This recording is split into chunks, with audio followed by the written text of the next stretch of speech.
welcome to Balance Circuit Training with me, Lynn Hardman.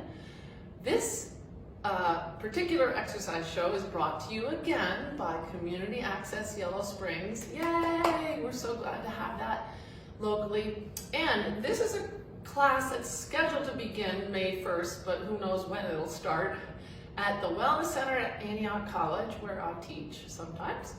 Anyway, we'd like you to practice balance safely at home. So before you do this exercise program or any other, consult your physician. And if you have any dizziness or balance challenges, you must use an assisted device. A chair, a sturdy one that won't roll away, or a railing while you do these exercises. Watch first, practice at home. We're going to warm up, no music required. This is a very repetitive class.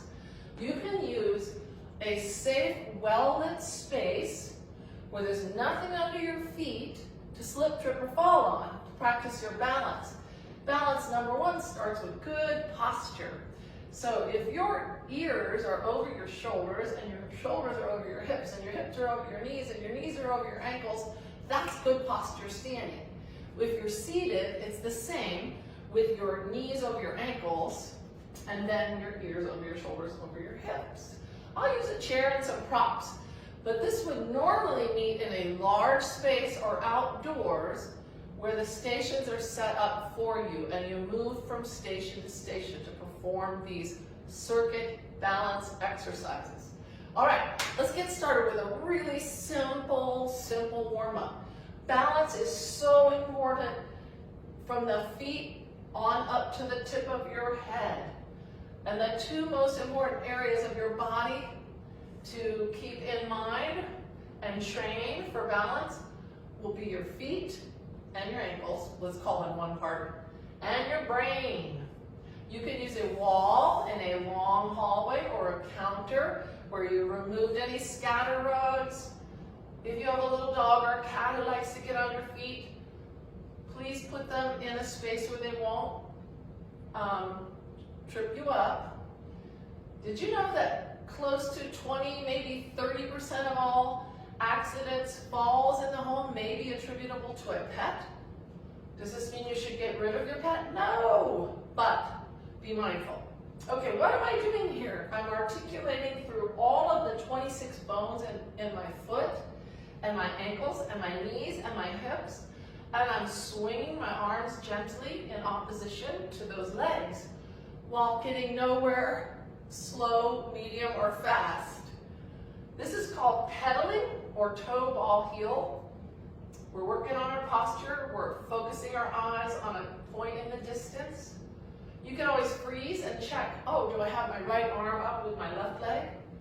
And then proceed. This coordination of our body parts is really helpful at better connecting the left and right hemispheres of our brain, which help us to coordinate better. So better coordination lowers our risk of falls. We know this from research and evidence-based exercise programs. So pedaling, that's a good warm-up for your feet and ankles. You can also roll your foot gently. By the way, my shoe has a strong toe box that's very wide to allow my toes to spread out in there, but a strong, rigid heel cup. This is the heel cup. This is the toe box. You should wear shoes if you're diabetic, type 1 or type 2, for this exercise balance program. Your balance may be enhanced by working in bare feet in a safe environment, but this floor is cold, and I prefer shoes. And if, when in doubt, err on the conservative and wear a good, sturdy shoe. That's a whole other program about shoes. Anyway, we did our pedaling with our cross-crawl arms and our best posture. That's an important part of our warm-up. Now we're going to learn how to, and then we warmed up our ankles a little. Now, we're going to use a wall or a countertop or a chair in a safe place to walk heel, ball, toe. And that's the way we really walk while moving forward. Again, using our best posture We're going to try our best to focus our eyes off into the horizon, but you could look down if you need to, but it does throw your balance off, and then you can't see what's ahead of you. Do use a wall or a counter or a chair. As you just take slow heel, ball, toe steps. So we're going to dorsiflex the foot up. See that? This is a foot drop. That'll cause more slips, trips, and falls. So dorsiflex that toe up, best posture, and then roll through the whole heel, ball, toe, and then the other. And I want you to go slow so you can balance longer. And look off into the distance and pretend to step over an imaginary parking curb. Once you get to the end of your safe space, or you can't reach your chair or your countertop, go the other way, okay? Slower is better because we're on one leg longer. So, this is heel, ball, toe walking. That's how we really walk. This is a gait pattern, not the kind of gait that swings open, but G-A-I-T.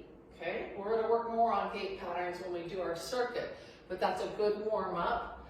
Another thing we would like to do before we get going through our circuit is maybe stretch those calf muscles.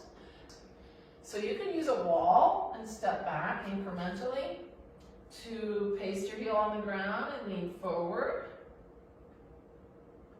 You can do that with a straight knee.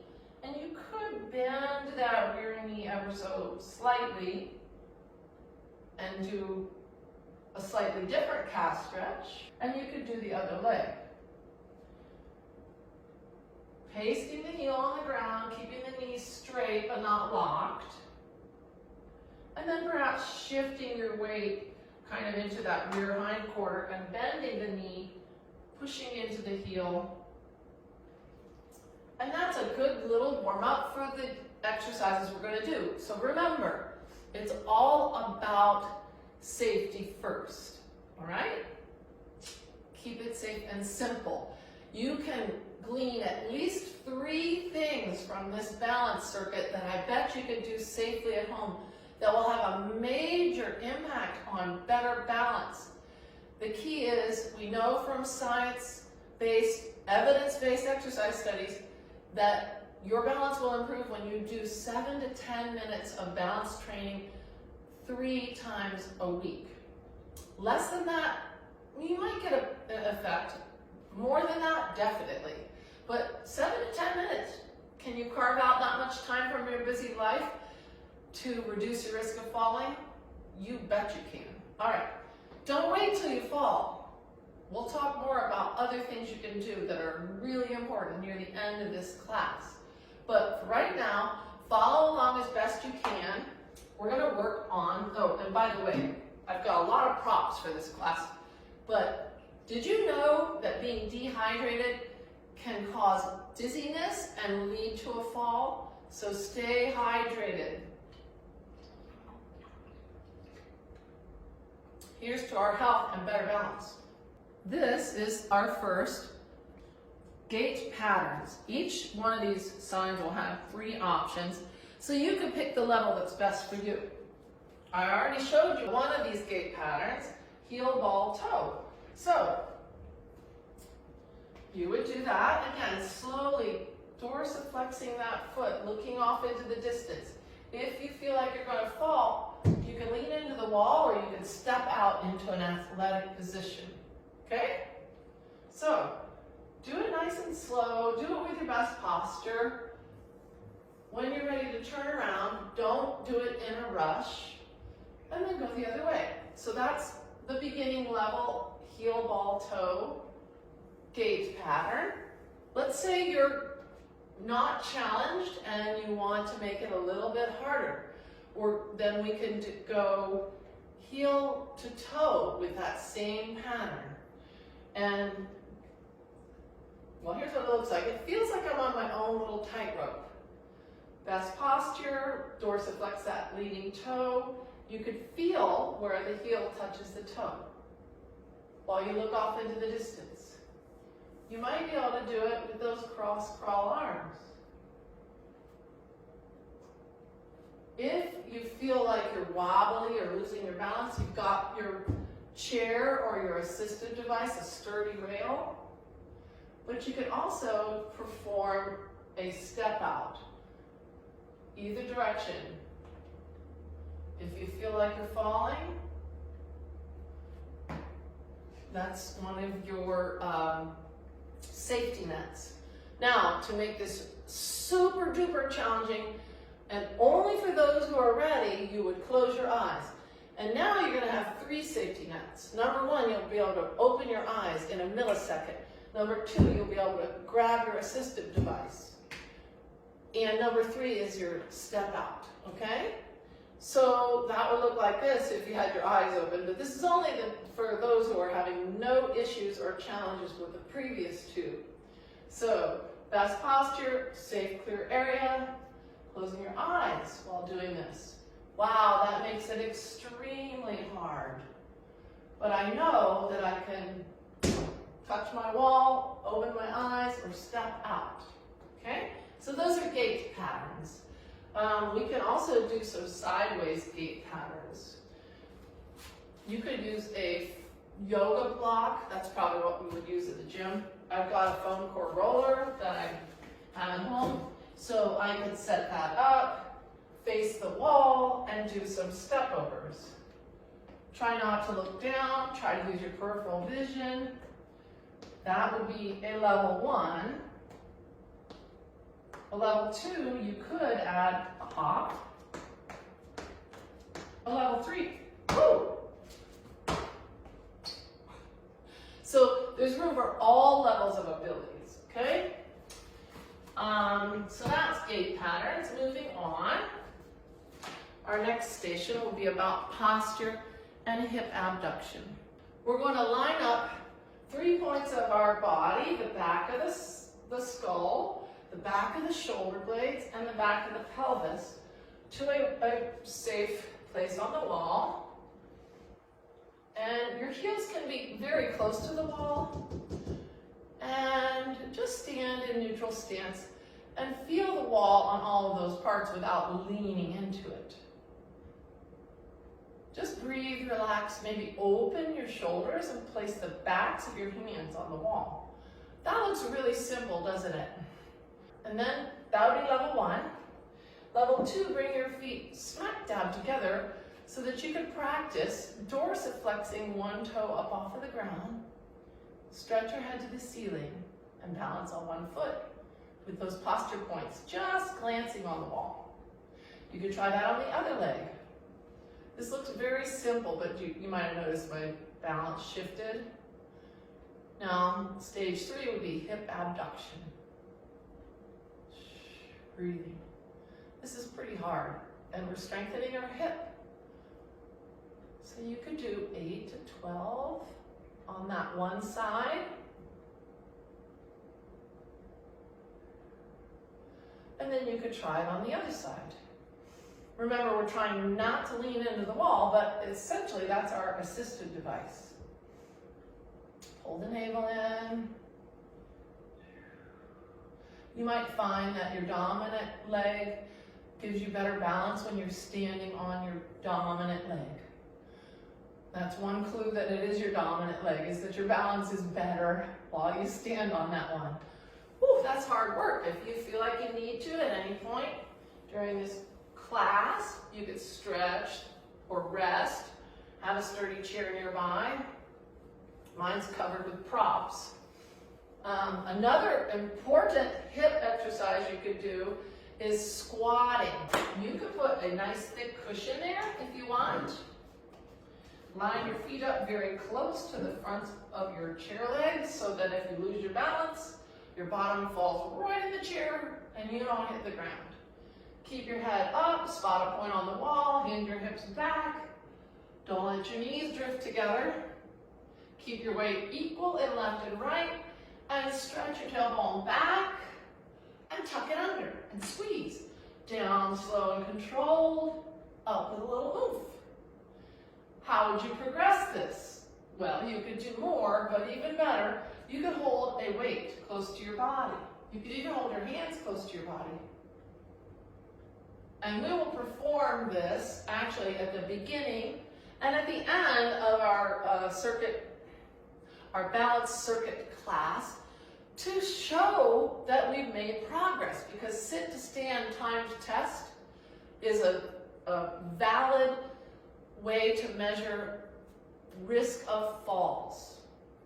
Therapists and doctors use it everywhere. So we would be doing that to assess. This is one of the more athletic ones we're going to do. It's a lunge around the clock. So we're going to use visualization and internal imagery with this one to help us really make the most of it. Wherever you are with your abilities, this is a really good fall prevention strategy that strengthens your thighs and your hips, and it improves your balance, especially if you use internal imagery.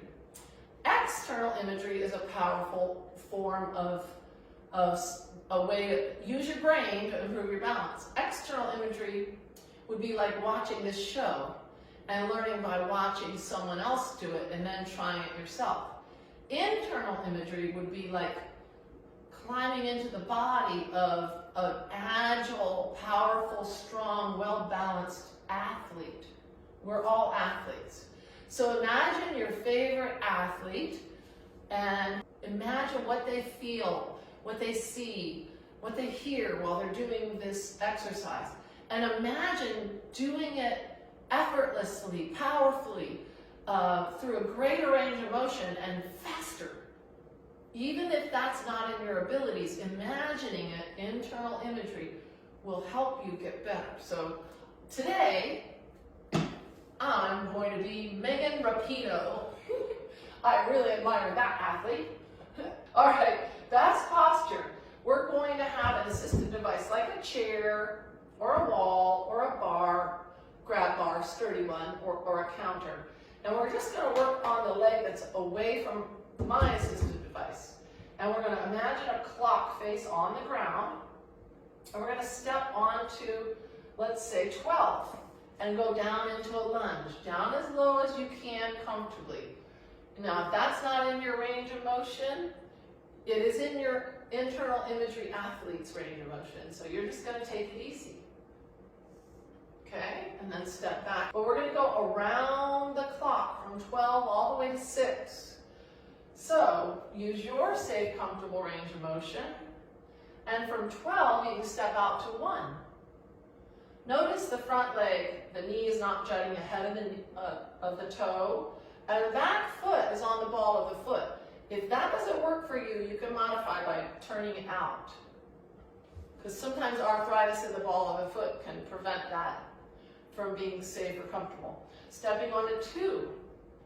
Only use your wall if you need it. Stepping onto 3. When you get to 3, you're in your squat stance. Fold as low as you safely, comfortably can. Not everybody's going to have that range of motion, but your internal athlete will. Step onto 4. Step onto 5. If you can hinge lower, fine. If not, imagine. Step onto 6. Once we get to 6, we're going to come around a little faster, but roll that internal imagery as fast as you can. Do it safely, but imagine. I'm Megan Rapinoe at the World Cup, and I just crushed it. Let's do the other leg. Now that's pretty athletic. So if this one isn't in your safe, comfortable repertoire yet, practice in your mind. So best posture, using the other leg now. We're going to go back through time. So best posture, step on 12. Hinge. Try to keep those shoulders over the hips if you can when we're lunging. Going around to 11 this time. Again, if you can fold lower, that's fine. To 10 in our low athletic stance. When you get to 9, your booty should go behind and your head stays up. And again, practice folding.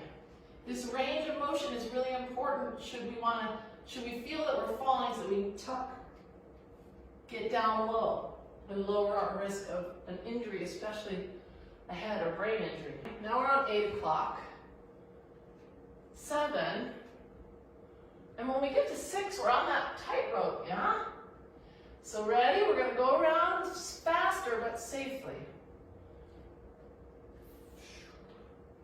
Up to 9, 10, 11, 12. Woo! That was some thigh work, was it not? If you want to get a little stretch here and your knee permits a standing quad stretch, there you go. Don't let your knee come out, tuck it down, and maybe back. If that doesn't work for you, you could step back, follow the foot, tuck your hip under, lean your heart back, or you could do it in the chair.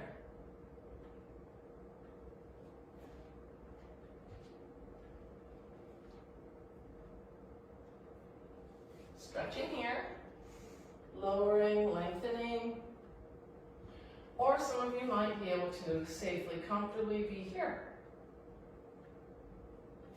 Moving on, next station. So that's that step out lunge is a very important fall prevention strategy. Did you know that 90% or more of hip fractures come from a sideways fall? So if you feel like you're losing your balance and you try to avoid it, you present your hip, your hands aren't where they need to be, and that's the first point of contact on the floor. But if you learn to step out quickly and full load, you lower your risk of falls, and should you fall, you lower your risk of injury. And your bones will be denser, your hips will be denser and less apt to break if you do your lunges and your squats. So moving on, the next one requires a stair. With stair work, and I think this is the most important thing you might be able to do at home. With stair work, you must use the lowest safe step, and you must use the rail. 3 different exercises we're going to do. Hopefully you can see enough of this. I've got a simple staircase here. This is an 8-inch rise and a 9-inch run. Something close to that is standard. Not all stairs are the same. But you gotta have a sturdy grab bar. If you don't, there are places like the Greene County Council on Aging and money to put your railings in your bathroom and your staircases in your home for free. Anyway, we're going to use the bottommost step. Use your best posture. Square your hips and shoulders to the staircase. Start at the bottom. Always use the rail. Best posture, and you're going to tap up without looking, ideally. We're developing a motor memory or a proprioceptive sense of where that stair is, and we're just tapping right and left. Keep your hand on the rail, even if you're at the bottom stair. Why? Because we're developing a habit, a good habit that could save your life. So you could do this faster. You could do it for 30 to 60 seconds. That's level 1. Second one is a step up. Again, best posture. And you're going to lead right, then left, then down and tap. Then lead left, right, down, tap. So we're alternating our lead. Sounds simple, doesn't it? But if you're following along or trying this at home, sometimes we have a real coordination conundrum with this one. If it hurts your knee at all, to lead with one leg, but it doesn't hurt on the other, then by all means, just lead with the leg that feels good to you. You could do it a little faster, but you have to hold the rail. You'll feel like letting go. Don't do it. This is a habit is a cable we weave one strand at a time, said Horace Mann. So those are our step-ups.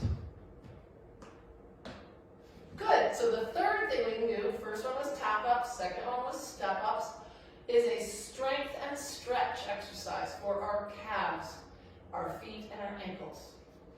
We do have to step up to this first step. We do have to hold the rail. both if you got them. Take your feet and just have about the front half of your foot, toes and the balls of your feet on the stair, and your heels off the back. Best posture, we could put an imaginary glass of water on our head. Keep your legs straight and go down into a dorsiflexion with your heels. Again, we're not going to sway our hips back when we do this. Keep your ears over your shoulders, over your hips, over your knees, over your ankles. Come up as high as you can get. Strengthening the calves, go down slow and low as you can get, comfortably. Stretching your calves. Up, down, slow. Up, with a little oomph if you like. If you get crampy in your calves, stop, stretch, stay hydrated. Now, if you could do 20 calf raises on both legs easily, it's time for you to graduate by putting maybe 80 to 90% of your weight in your right leg and just do a kickstand on your left. Perform that on that side, and then switch. Best posture as always. And if you're doing these calf raises 2 or 3 times a week for a minute or 3 sets at a time, pretty soon you'll be able to do it with one leg. Must use the rail. Must use your full, safe, comfortable range of motion. And then, of course, you do 8 to 20. If you could do more than 20, oh, I want your calves. And, of course, you want to try to work both sides equally. However, if one side is having pain or orthopedic issues, you don't have to work that side. The object of any exercise program is that the benefits outweigh the risks. And if you're hurting yourself doing an exercise, that's not an acceptable risk. I'm going to get a sip of water, and we're going to move on to the next exercise station. In the beginning of this class, I told you the 2 things that mattered most for balance, the 2 parts of your body, were your brain and your feet and ankles. And I didn't talk much about the brain. So I'm going to, you hang in here, stay with me. I'm going to bring it all home. I'm going to bring it all together for you. And I do mean bring it all home, okay? So listen, stay tuned.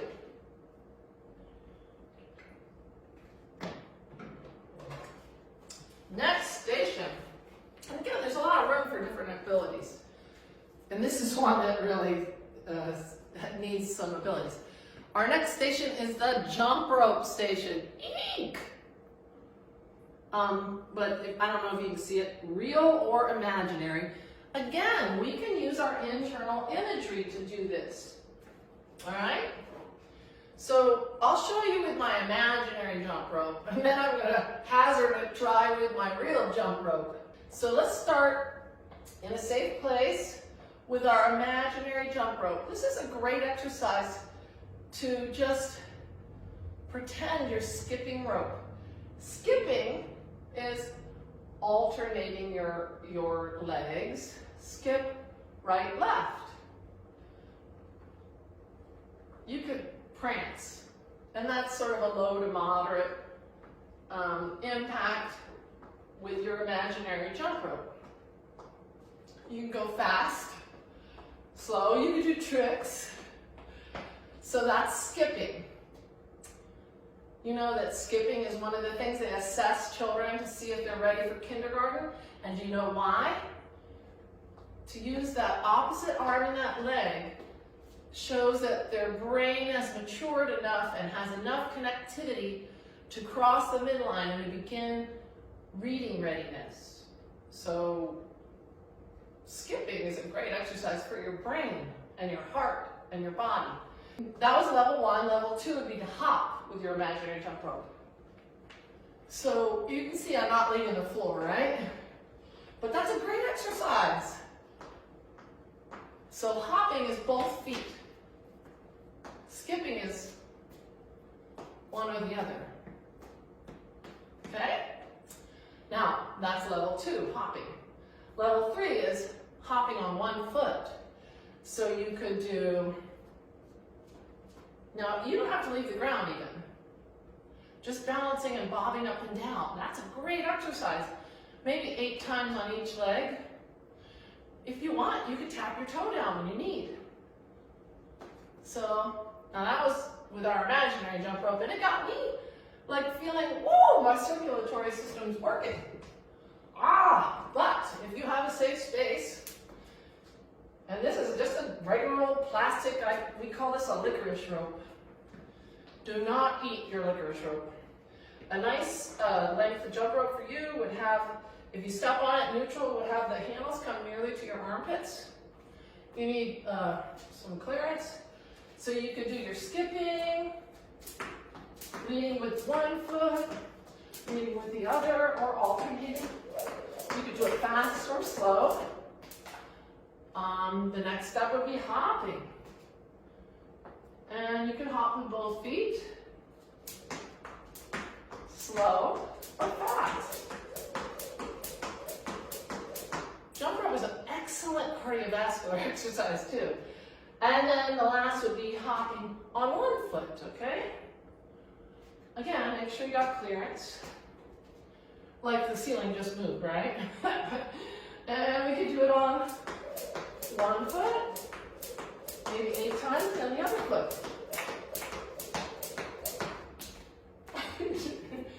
I'm going to get this over here. Wow, I think I need another sip of water. All right, moving on to the next station.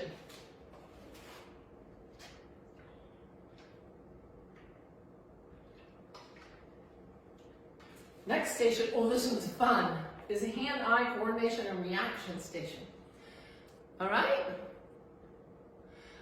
Personally, I like almost anything that has a ball. So I'm going to show this seated first. You could progress directly to standing, okay? So first you could do this exercise, perhaps with a little rubber ball or something that's a little bit bigger. Seated, I'll make it easier. Promise me though, if the ball gets away, you won't rocket launch out of your chair and go retrieve it. Do it slowly. So the object here is to exercise the peripheral vision and hand-eye coordination with a ball. If you have a Tiffany lamp or your grandmother's crystal or china, that's not a safe place to practice this one, but a little soft rubber ball. And we're going to use best posture and focus our eyes off into the distance. I'm going to look at you. And we're going to try not to cheat. Look at the ball, maybe toss it with one hand. We're very visually dominant human beings. We could try with the other hand. Sometimes when you make a bad toss, your eyes cheat and they go right to the ball. But do your best. You can practice juggling with one ball. Now, if that's all pretty easy for you, the next level skill would be to bounce the ball. And depending on the surface of the ball, it might not bounce true. So you can look at the ball and bounce it.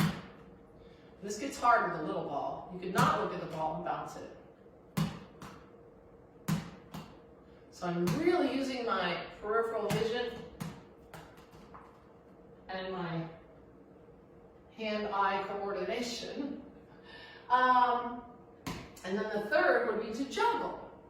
We already juggled with one ball. Maybe you could juggle with 2. You could look at them, that's fine. Or maybe you could learn to juggle with 3. Or not. If you're juggling, you probably want to use little bean bags. Let me get this up off the floor so I don't trip on it. Now, you could do all those skills seated or standing. I'm going to show you another skill standing. You could use a reaction ball. Now, you don't have to spend a bunch of money, but this is an example. It's a knobby ball, or you could make one out of rubber bands. See that?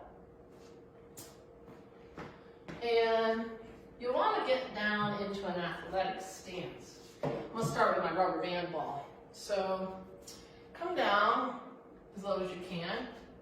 And you can watch the ball because this isn't going to bounce true. You could just use one hand or you could alternate.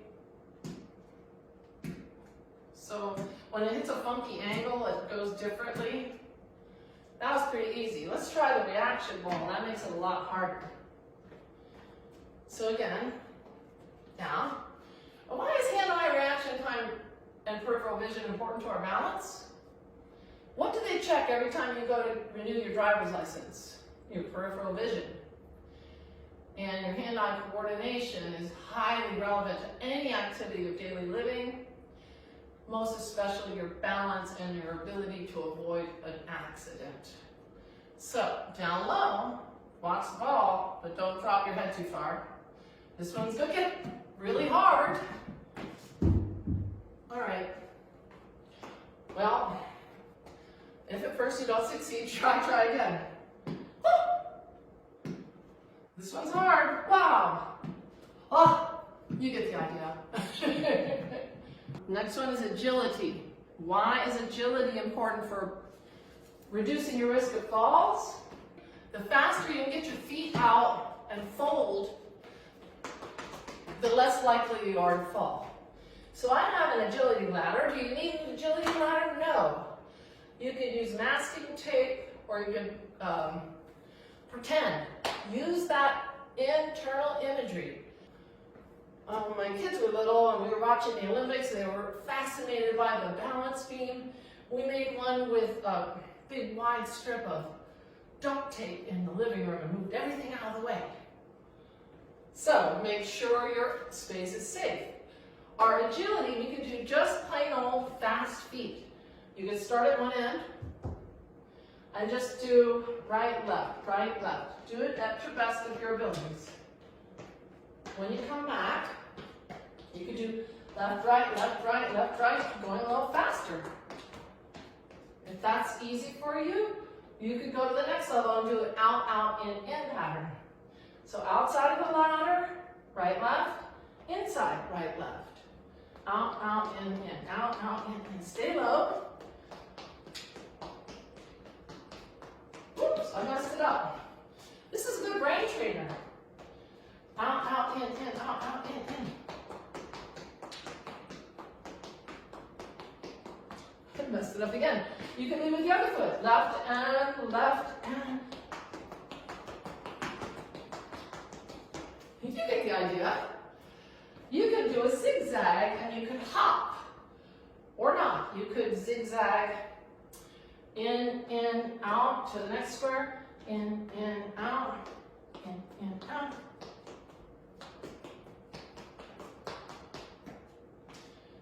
You could zigzag with a hop. Let me see. Hop, hop, hop, hop, hop, hop, hop, hop, hop. So there's a lot of different levels, and that one is pretty hard.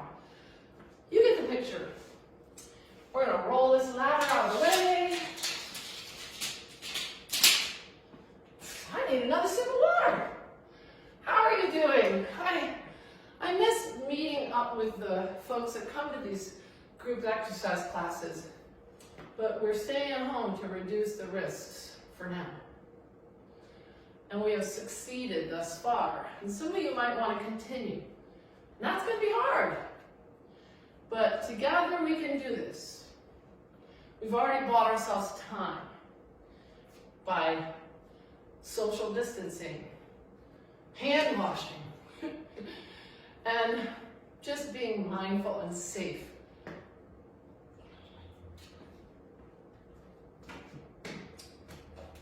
This one may not be for everybody, but floor work. So this will be a station where we have a nice thick mat that is much thicker than this handy dandy yoga mat that I have.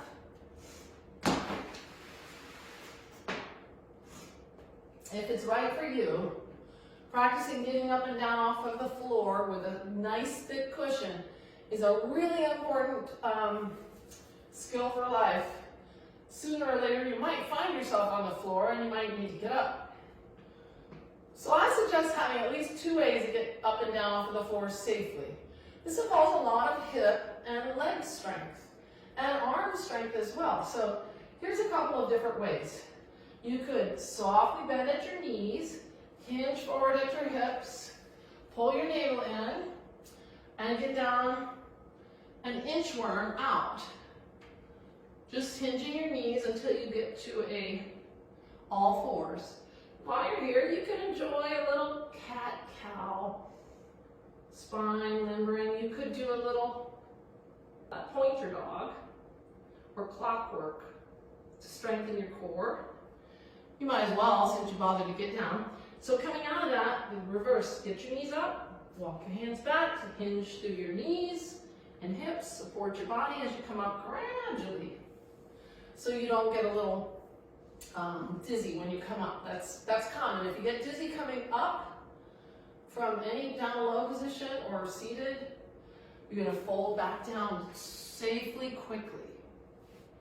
So inchworm is one way to get down on the floor. You could do the football style, stepping forward, weight equal in that rear and that front leg, supporting our spine to come down to this football center position. And from there, you could bring that other foot back, roll your hips to one side to get seated. Practice doing it with different legs. And if it hurts with one leg or the other, then just do the good one, okay? So I'm going to do step forward. Knee should not get ahead of that toe. Push into that floor. Being able to dorsiflex that rear leg will really help. If you can't, you've got to put the leg down like that and then shift the toe, and that's hard. So see if you get dorsiflex. Push here, and step back. Now again, this isn't in everybody's strong suit yet, so use internal imagery. Practice this only if it's safe for you. One would be to be able to hinge really low, and then just sit and get back up that way. Now, another thing you could practice when you're down on the ground, if you're safe getting down, would be any kind of a core strengthener. And you could also practice, and I don't have the right surface, some crawling. So if you're down there, crawling, which we all probably did as infants, is very important in that cross-crawl brain development. So you use the opposite arm and leg. You could crawl a little forward, and then you could crawl backward. And you might find that going backward, it's really hard to coordinate those opposites. You could do a bear crawl, which would be just floating those knees. And that is a really good core exercise. So I'm trying to show different levels. Keeping the butt low, keeping the knees just hovering over the mat. It won't work here, but you could do a marine crawl or a scoop. That would be a really good thing to practice, and it would strengthen the upper back. And if you fell and hurt your legs, that might be one way you could scooch to get to a phone. By the way, having a phone nearby or down low where you can reach from the floor, if you have a corded landline, is a good strategy, okay? Now, another thing you could do if this was prone, face down. If you found yourself on the ground and you were supine or seated, so let's say you fell down, whap! For a moment, you have to think for a long moment and figure out if anything got hurt. You might see, oh, can I wiggle my left foot, my right foot? That feels fine. Can I bend my knee? Oh, that feels fine. Oh, that right leg might have hurt.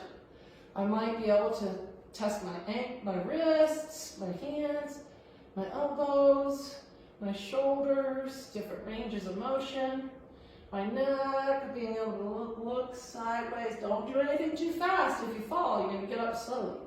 You might find that you can roll over to one side.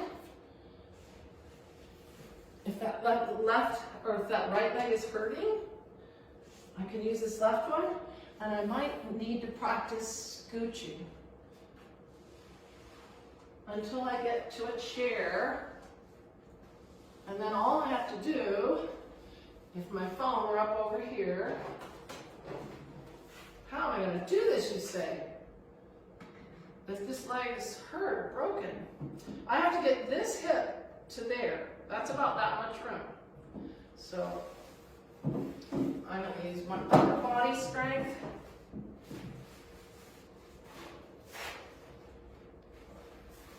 To get there. So I demonstrate that just because it's important. Having a cell phone on you is handy, or a smartwatch which has a cell phone built into it and a fall thing. There's other technologies that are coming up as they become more affordable or more widespread. That might work for you. But I wanted to finish off with a little bit of talking. So grab your water. I didn't even get to all of the stations we might have, which we'd switch out, but one would be a see, decide, act station, where one would read the chart standing in front of it or seated in front of it, and if it says LH, that means left hand, and if it says RF, that means right foot. And then you respond by moving that part of your body, reading left to right, and then going down. And then doing that as fast as you can. That seems simple, but it's a very good brain trainer. Another simple thing we would have as an option in our balance circuit is this VOR chart. Vestibulo-ocular reaction chart. Ophthalmologists and eye doctors use it all over the place. So, get seated. Get comfy. We're going to stretch a bit, and we're going to bring it home. Remember, I told you we were talking about the feet and ankles and the brain as being two most important parts of the body for our balance practices. Our feet and ankles are below us. And our brain is the command central, like air traffic control tower that's guiding all of our movements or our non-movements, okay? So there are three main sources of information or input that our brain uses to produce output, which is movement or not movement, which is balance or walking or any activity you would think of. So those three inputs are, in this order for most of us who are sighted and not vision challenged: vision, that's your oculo, inner ear, vestibular, and then proprioception. There are little cells throughout our body, mostly in joints, and in no joint more densely than in your ankles. And these little proprioception cells are providing information that your brain can then process in lightning fast speed to decide what to do. Gymnasts have really highly trained proprioception. They know when they've done 3 somersaults and that they're still going to land and stick the landing. So that's an example of proprioception. When we were doing our stair taps, that was an example of proprioception, developing a muscle memory where that is, okay? All right, I'm going to keep talking about that. So we can stretch our hamstring while we keep talking about that. So these exercises that we did, these stations, are all about improving our footwork, our ankle and foot strength, our hand-eye reaction and proprioception skills, our coordination, also our leg and hip strength, very key, obviously, to getting it up and down out of chairs or in and out of cars or up and down stairs, very important. Amongst other things, let's stretch that other hamstring. This is what it would look like from the side.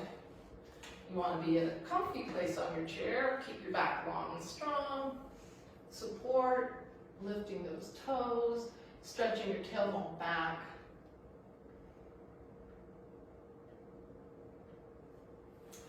Good. Now, let's stretch our hips while we continue to talk. I'm going to get my cheat sheet here. I got about 5 more minutes. So, the Centers for Disease Control, while we do this figure 4 stretch, either crossed at the ankles, sitting tall, or crossed ankle on the lap, hinging forward and gently coaxing outside of that knee down. The Centers for Disease Control are all about public health, and they've been working well, lately on a lot of really important things. But they created a new website, a new branch of Centers for Disease Control called STEADY. And its goal is to stop elderly accidents, deaths, and injuries. That's what the STEADY stands for, STEADI. Medical professionals suggest 4 things to improve your overall balance and health and to reduce your risk of falls. Number 1, and this could be said in many different ways, but speak up. Talk openly with your doctor. If you do not talk about your balance or falls that you may have experienced with your doctor, you're really not helping yourself. So talk openly about that. Work together and review your medications. A total medication review with your doctor is part of the Speak Up, or your pharmacist. Consider having only one pharmacist. Even if you only have two prescription medications, you probably take periodically an over-the-counter medication or a supplement. You need full disclosure with your doctor or pharmacist about that so that you don't have interactions, okay? Very important. Total medication review, talk to your doctor, talk to your pharmacist. That's thing 1. Thing 2, keep moving. Well, that's what we're doing here today. Exercise. Look for safe activity every day, okay? We know we can practice balance in as little as 7 to 10 minutes 3 times a week to reduce our risk of falls. Some of these exercises we did today, you should be able to pick out 3. Stair work, maybe? The squatting or the lunging, the gait work. There's some things you can work on. Okay, the posture exercise against the wall. That's a really good one. All right, so speak up to your doctor, total medication review with your pharmacist. That's number 1. Number 2 is keep moving. Practice balance and it'll get better. Number 3 is get your eyes checked because they're so important to your balance and everything about your life. If you already have a pre-existing vision problem, you want to get them checked more than once a year, at least once a year. At least. If you notice changes in your vision, call your optometrist, your GP, get that appointment as soon as you're able.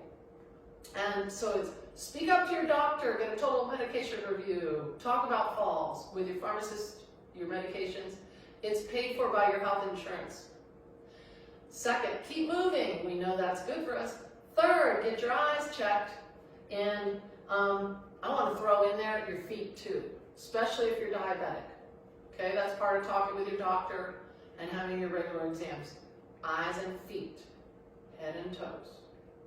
And then the 4th thing, and this is the most important thing that you can do now, make your home safe. You could go to the STEADY website. Most falls happen at home because where do we spend a lot of our time? Especially now, at home. So you've got to keep your floors and your most common pathways clutter-free. No scatter rugs. If you must have an area rug or a floor covering, make sure it's secured and not sliding around. But you know, they really gather a lot of dust and dander and your home will be cleaner without them. Make sure you have sturdy, well-installed grab bars in your bathroom, number 1, and any stairwells. Make sure that the lighting is adequate, and particularly from your bed to the bathroom. If you are needing to go in the middle of the night to the bathroom, you want to have a clutter-free, safe zone. Even if you're not seeing yourself as ready for a walker, you might want to have one handy, because when we wake up and we have an urgent need to go to the bathroom, you might need an assistive device, and you might need a motion-sensitive night light that doesn't keep you up while you're sleeping, because sleep is very important for our balance. I've run out of time. There's a million things we could do to our home to make it safer, but you can check those websites and keep moving. Stay connected. Stay tuned to this channel and to your friends. We have so many resources, and we're stronger together. It's been great spending this balanced circuit time with you. I gotta go. You know what the best exercise in the world is? The one you do over and over.